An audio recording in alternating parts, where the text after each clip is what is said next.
So finally ready হয়ে গেছি আমরা দীঘা যাওয়ার জন্য। টোটাল লাগেজপত্র সব কিছু নিয়ে রেডি হয়ে গেছি। তো চলো বাসে দেখা যাক সবাইকে কীভাবে অ্যারেঞ্জমেন্ট করে বসায় না বসায়, সব কিছু কী করে কী করি। সো গাইজ এই যে বাস দাঁড়িয়ে রয়েছে,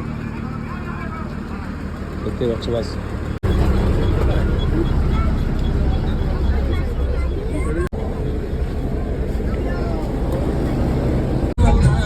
তো গাইজ আমরা উঠে গেছি এখন বাসে। তো বাসে পরে দেখা হচ্ছে।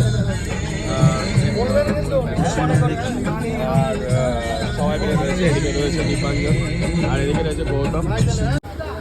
তো আমার হচ্ছে এখন তেল পাম্পে দাঁড়িয়েছি খাওয়ার জন্য। খাওয়া দাওয়া কমপ্লিট হয়ে যাওয়ার পরে আবার বাস চাপবে। তো বাস দাঁড়িয়ে রয়েছে, সবাই এখন ঘোরাফেরা করছে।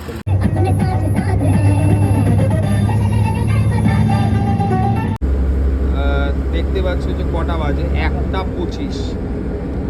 1:25 আমরা এখন আপাতত এখানে পৌঁছেছি। তো আমরা আর সামনে গিয়ে দেখা।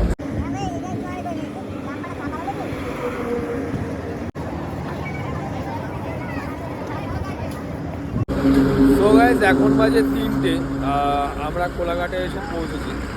কোলাঘাটে এখন মাত্র গাড়িগুলোতে স্টে করেছি, সবাই নামছে আর দেখতেই পাচ্ছি যে সমস্ত গাড়ি এখনই এসে স্টে করছি। রাস্তাতে প্রচণ্ড গাড়ির চাপ, এদিকে বলি প্রতিদিন গাড়ির প্রচণ্ড চাপ। তো এবার আমরা চা খেয়ে নেবো। চাটা খাওয়ার পরে আবার তোমাদের সঙ্গে পরে দেখা হবে। তো আজকের জন্য এই মিনি ব্লগটা এখানেই শেষ করলাম। Tata, bye bye, good night, সবাই ভালো থেকো।